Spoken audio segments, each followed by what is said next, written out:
Welcome to the Great Indian AI Podcast channel. Today we're diving deep into a concept that might not sound super glamorous at first, but trust me, it's a game changer for any business. Quality costs. That's right. And we're going to unravel how understanding quality costs can actually lead to greater efficiency, happier customers, and a healthier bottom line. Yeah, and whether you're running a multinational corporation or just starting out with your own small business, the insights we'll be sharing today can help you make smarter decisions. For sure. And achieve better results. Exactly. So stay tuned to the very end because we've got some valuable takeaways coming your way. Absolutely. Right here on the Great Indian AI Podcast channel. We'll be exploring the work of Armand V. Feigenbaum, a pioneer in the field of quality management. Okay. And unpacking his groundbreaking framework for understanding the true cost of quality. Okay, so before we get into Feigenbaum's ideas, let's address the elephant in the room. Okay. A lot of people think that higher quality automatically means higher costs. Better materials, more skilled labor. Yeah. It all adds up. Right, and that's a common misconception. Yeah. But what Feigenbaum brilliantly pointed out is that there's a whole other category of costs that most companies weren't even considering back then. The costs associated with poor quality. Now, that's something I hadn't really considered before. Think about it, defective products. Yeah. Having to rework things, customer complaints, returns the damage to your brand's reputation. Right. All of these things have a huge financial impact. So essentially, Feigenbaum was saying that cutting corners on quality might seem like a cost-saving measure in the short term, but it actually ends up costing you way more in the long run. Exactly. And his work really shifted the focus from seeing quality as just an expense to understanding it as a smart investment.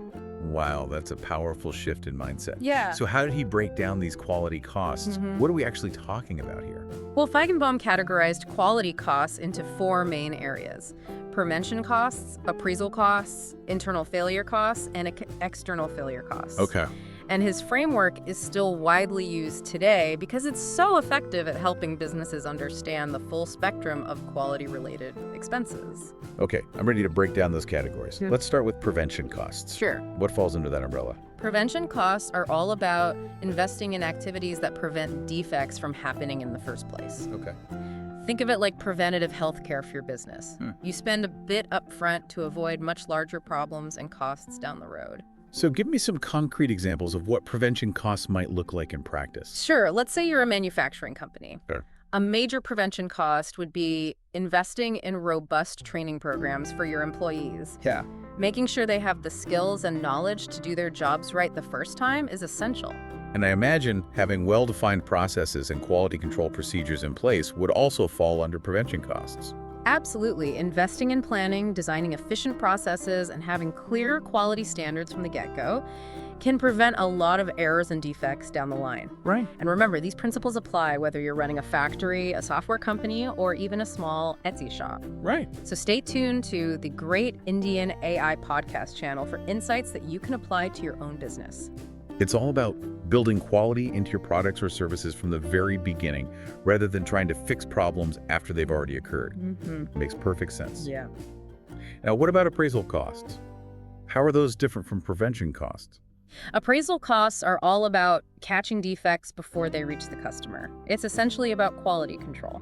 So this is where things like inspections, testing, and audits come into play. Exactly. You're essentially spending money to make sure that the product or service meets the required quality standards before it gets shipped out or delivered to the customer. Right. It's a way to catch any defects that might have slipped through the cracks during the prevention phase. So it's like a safety net to protect your business from those costly external failures we talked about earlier. Exactly. It makes you realize that investing in appraisal is actually a way to protect your revenue and reputation in the long run. Precisely. And that's a key insight that Feigenbaum brought to the forefront. He helped businesses see that spending money on quality up front is not just a cost. It's a strategic investment that can pay off in a big way. And speaking of big payoffs, we're just scratching the surface of this fascinating topic. Don't go anywhere, listeners, because we've got much more to unpack on the Great Indian AI Podcast channel. For sure. And for those of you just joining us, we've been discussing how Understanding and managing these costs can really transform the way you think about quality in your business. For sure, it's about seeing quality not just as an expense, but as a strategic investment. Exactly. And we've already talked about two key categories of quality costs. Right. Prevention costs, which focus on preventing defects from happening in the first place. Yes. And appraisal costs, which are about catching defects before they reach the customer. Right, and now we're going to delve into the less desirable side of the equation. Okay. The costs associated with things actually going wrong. And those are broken down into internal failure costs and external failure costs. Right, let's start with internal failure costs. Okay. These are the costs that arise when defects are discovered within the company before they make it to the customer. Okay, so give me an example of what an internal failure cost might look like in a real-world scenario. Imagine you're a furniture manufacturer Okay. and a batch of chairs comes out with a defect in the finish. Okay. The cost of having to strip and refinish those chairs, the wasted materials, the extra labor hours, Yeah. those are internal failure costs. So it's not just about the cost of the materials themselves. Right. It's also about the wasted time and resources that go into fixing the problem. And I can see how this could quickly eat into your profits. Absolutely. Another example of an internal failure cost would be having to scrap an entire batch of products because it doesn't meet quality standards. Ouch, that's gotta hurt. Yeah, you're essentially throwing away all the money that went into producing those products. Right. The materials, the labor, the energy, all gone to waste. And that's why it's so crucial to minimize internal failures. Every time you have to rework something, scrap a product, or delay production because of a quality issue, it's cutting into your bottom line. Exactly. And this brings us to the most dreaded category of them all, external failure costs. These are the costs that occur when defective products or services actually reach your customers. And these can be the most damaging costs, about not just financially, but also in terms of your brand reputation and customer loyalty. Give me some examples of what external failure costs might look like. Well, think about product returns. Okay. If customers are constantly returning products because of defects, Yeah. you're not only losing money on the returned items, but you're also incurring costs for shipping, processing those returns, and potentially offering refunds or replacements. And then there's the cost of dealing with customer complaints, providing warranty repairs, and potentially even facing product recalls. Exactly. And these costs can go far beyond the immediate financial hit. Right. If you develop a reputation for core quality, it can take years to rebuild trust with your customers. So what we're seeing here is that the costs of poor quality can ripple outward like a shockwave, impacting everything from your bottom line to your relationships with customers, and even your long-term brand image. It's a powerful reminder that investing in quality up front is not just about saving money, but about protecting your entire business. Precisely. And this is why Feigenbaum's framework has been so influential. It helps businesses see the bigger picture and understand that quality is not just a department or a set of procedures. It's a fundamental business strategy. And speaking of seeing the bigger picture, we have even more insights to share with you. Stick with us here on the Great Indian AI podcast channel as we continue our deep dive into the world of quality costs. And welcome back to the Great Indian AI podcast channel. We've covered a lot of ground, haven't we? We have. From understanding how investing in prevention can save you a bundle down the line, to exploring the painful realities of internal and external failure costs. It's really been eye-opening to see how all these different costs connect and how failing to prioritize quality can have such far-reaching consequences. But before we wrap up, there's one more important distinction we need to make when it comes to quality costs. You're absolutely right. Wikipedia also highlights the difference between tangible and intangible quality costs, which can be a bit tricky to grasp, but are absolutely essential to understanding the full picture. Okay, I'm all ears. Break it down for me and for all our listeners here on the Great Indian AI podcast channel. What's the difference between these two types of costs? Well, tangible costs are the ones that are easy to measure, quantify, and put a precise dollar amount on. So things like the cost of wasted materials, the extra labor hours it takes to rework a product, or even the cost of having to scrap an entire batch of faulty goods. These are the costs that show up very clearly on your balance sheet. Precisely.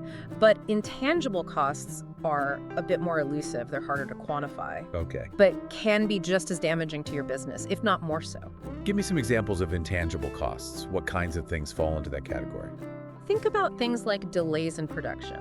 Okay. Sure, you can calculate the lost production time, Uh, but how do you measure the ripple effect of those delays? right. The frustrated customers who are waiting for their orders, Right. the potential strain on your relationships with suppliers, Yeah. opportunity costs of not being able to fulfill new orders, those are all intangible costs. I see what you mean. It's like a hidden web of consequences that you can't necessarily put a price tag on, but that can really hurt your business in the long run. Exactly, and then there's the impact on employee morale. Frustrated employees, especially if quality issues keep cropping up, can lead to lower productivity, higher turnover rates, and difficulty attracting and retaining top talent. Those are significant intangible costs as well.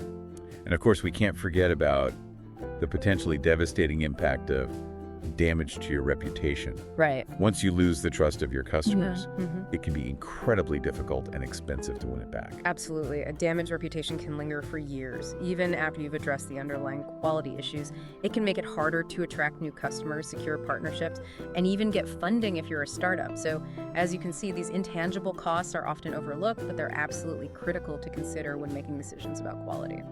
So if we were to zoom out and look at the big picture, what would you say is the key takeaway for our listeners here on the Great Indian AI podcast channel when it comes to understanding both tangible and intangible quality costs? I think the key takeaway is this: don't underestimate the importance of quality. It's an investment that pays off in countless ways, both tangible and intangible, by prioritizing quality. You're not just saving money on potential failures, you're also investing in building a stronger, more resilient business. Could have said it better myself. It's about creating a culture of quality that permeates every aspect of your operations. And it's an ongoing journey. It's about constantly striving to improve, learn from your mistakes, and adapt to the ever-changing demands of the market. So true. And remember, listeners, you don't have to do this alone. There are tons of resources available to help you on your quality journey, from books and articles to online courses and communities. And of course, we're always here on the Great Indian AI podcast channel to provide you with valuable insights and inspiration. We hope you enjoy this deep dive into the fascinating world of quality costs. And if you're looking for ways to improve quality in your own work, we encourage you to start by taking a closer look at how you can prevent defects, catch them early, and minimize those costly failures. And tell us in the comments, what's one concrete step you can take this week to build a little more quality into your work? We'd love to hear your thoughts. And don't forget to like, share, and subscribe to the Great Indian AI podcast channel for more insightful deep dives like this one. Thanks for listening.